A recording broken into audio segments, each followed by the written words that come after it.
All right, ICS3U. This lesson is on if statements. I'll be using Visual Studio Code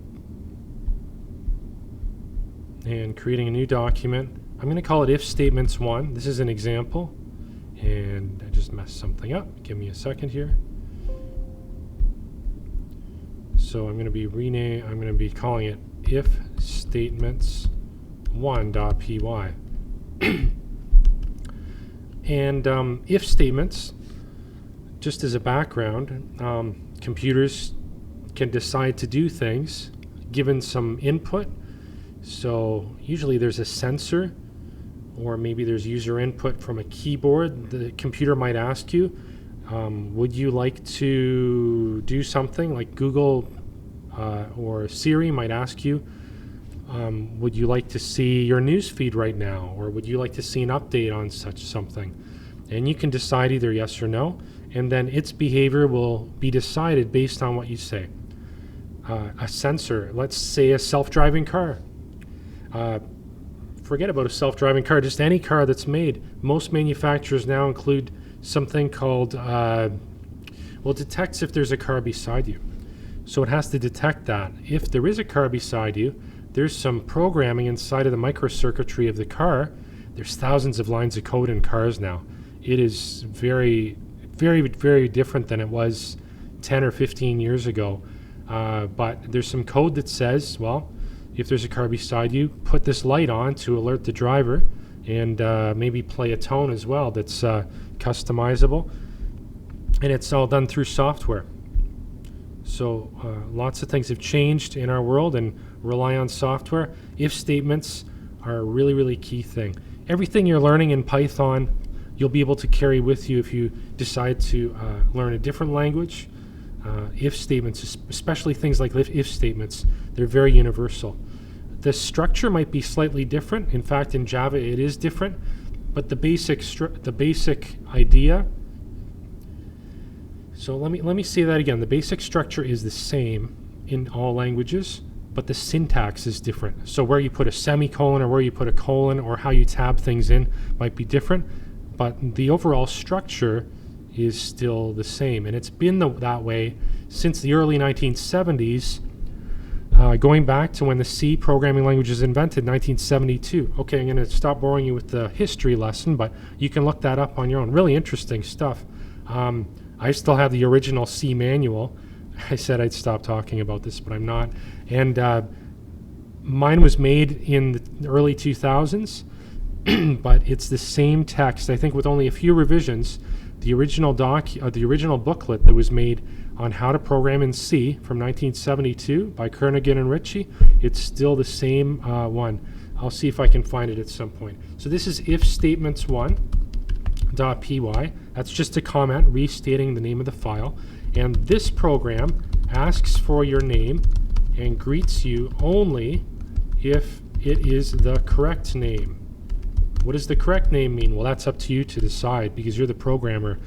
You're the god that gets to decide what kind of an experience the user gets depending on what they type in. So we're going to have a variable called name, and we're going to say input. Remember the input statement as a review? It will allow you to, it'll store a string in the variable on the left side of the equal sign. Enter your name. You've seen programs like this before by now, at least one or two. And if name equals, and then I pressed the button by accident. Ignore the bottom. I ran the program by accident. I pressed Shift-Enter. I think Shift-Enter runs your program in Visual Studio Code. I just discovered that shortcut. Okay, so if your name is Peyton, for example, don't forget the colon at the end of the line. Peyton, or whatever name you want to put, is in quotes. Press Enter and print correct. So what's going to happen is, and I've been doing this so long I didn't explain the if statement. Line 5, take a look at line 5. That's the if statement. The if statement has a condition. Remember, while loops had a condition that could evaluate to true or false? If statements also must have a condition that evaluates either true or false. So name, and I want to go over something. This is something you haven't seen yet. 2 equal signs in a row. Whenever you're doing a comparison and you want to see if one thing equals another one, you have to use 2 equal signs, and that's universal in many programming languages. There's only 1 or 2 I can think of off the top of my head that don't require the use of 2 equal signs. C requires it, Java requires it, Python, JavaScript. Those are the languages I've used in the past couple years. PHP, Python, Perl, all those languages. There are a couple that don't. Okay, so name. Check if it's equal to, now if you have 1 equal sign, it'll set the name equal to Peyton, and it will always return true, because then it's not really a condition. It's just saying, was I able to complete the operation and set name to Peyton? Yes, I was. Return true. Not what we want. We want 2 equal signs. Then Python will say, well, is the value that the user typed in line 4, the value in name, equal to Peyton with a capital P? If it is, then it's going to print correct. So that's an if statement in a nutshell, really. Now, there's an optional part of the if. Let's run it and see what happens, and then I'll talk about this optional part later. So we're going to run it, and see what's going on here. I've got an error somewhere for some reason, and I'll tell you the error in a second. Okay, I had just paused the video. I had a strange thing going on where it wouldn't run any of my Python programs. I closed Visual Studio Code, reopened it, and now everything's working. Don't know why. So, same code as before. I just pressed run. Okay, so I pressed run. Oh, now I'm getting that same. Okay, so just ignore everything that's in the terminal right now. I wonder if there's a way to clear it. Kill terminal. Okay, so when I run it, it says enter your name. I'm going to type in something else. I'm going to type in Oscar, and nothing. It doesn't show correct. It doesn't show the word correct because it's not Peyton. If I run it again, type in Peyton with a capital P spelled the same way, it says correct. All right, let's continue this program now. Again, pause your program to try it. It is really important that you understand how this goes. And if you just little things like the colon at the end of the if statement, the 2 equal signs, everything has to be just right, or the Python interpreter will complain and say there's an error. Now, let's say that you wanted another branch. Let's say you wanted to check if the name was Oscar also. We could do this, ELIF.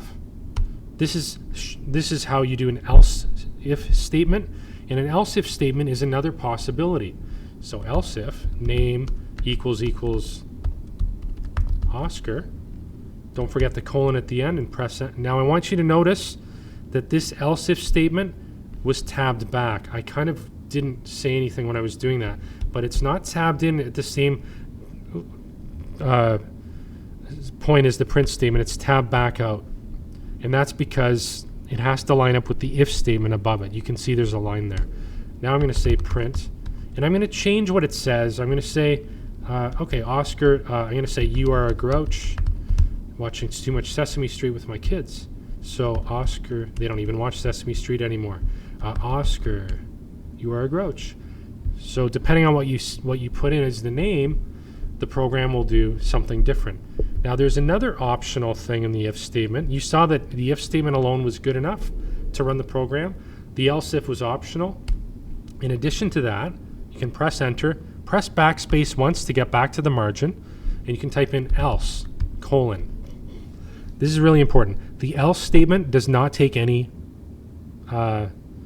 condition, no condition. So it's just a catch-all. So the else statement in all other cases will do something. So if you wanted to do something in all other cases, use the else statement.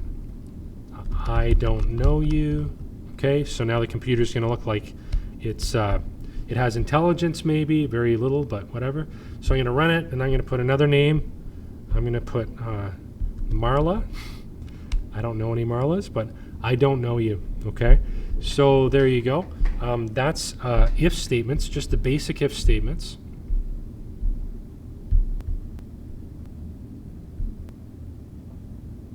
I'm going to do another example now with if statements. I'm going to call it if statements 2. So I'm going to go up here, if, I did the same thing again. Guys, it's Friday when I'm recording this, and you can kind of tell. I'm just going to delete that. Create it again. If statements2.py.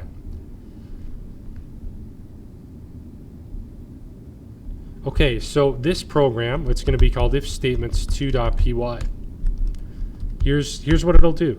So description. It's nice to have a description of what the program does at the beginning. Ask the user how old they are and tell them which school to attend. So it's going to give them either St. Timothy, Notre Dame, or University College. And it can only be a discrete number, so I know that when you come to Notre Dame, some of you are 13, some of you are 14 if your birthday's earlier on in the year. Like if your birthday's in January, you're in grade 9, I think you were 14 already, up until September. If your birthday was up till September, most people were. But there were 13-year-olds in grade 9 if their birthday was in September or later. So I'm just going to say if it's less than 13, go to St. Timothy's. If it's between 13 and 19, Notre Dame, and otherwise, welcome to college or university. We're going to assume that no toddlers are using this program. So we're going to say, we're going to get the value of age first. So age equals, I'm going to put input, how old are you?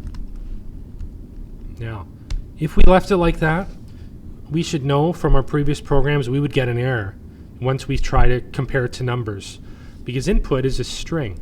So we need to put int bracket around here. And everyone says their age in whole numbers anyway, so we don't have to use floats. We can just use integers. All right, so now we're going to say if age is less than 13. So there's the less than sign. So again, the if statement takes in brackets a condition, and if that condition evaluates to true, the body of the if statement will be executed. It will be run. So we're going to say print welcome to St. Timothy. And that program would work. You can pause and try it. In fact, I would very highly recommend, if you're typing this out, which I'd like you to be while we're doing this, try it out and run it and make sure that it works. If it doesn't work, that means maybe you have a syntax error, and in which case you should check your code against what I have. Oh, anybody under the age of 13 is going to be welcome to St. Timothy's, even if you're 2 years old. But that's just the way our program will work. It's not completely accurate. Okay, else if, so ELIF, age is less than 19, we will say print welcome to Notre Dame. Now there's a nuance here. There's something here that, I forgot the bracket, but there's something here that I need to go over with you that is really, really key.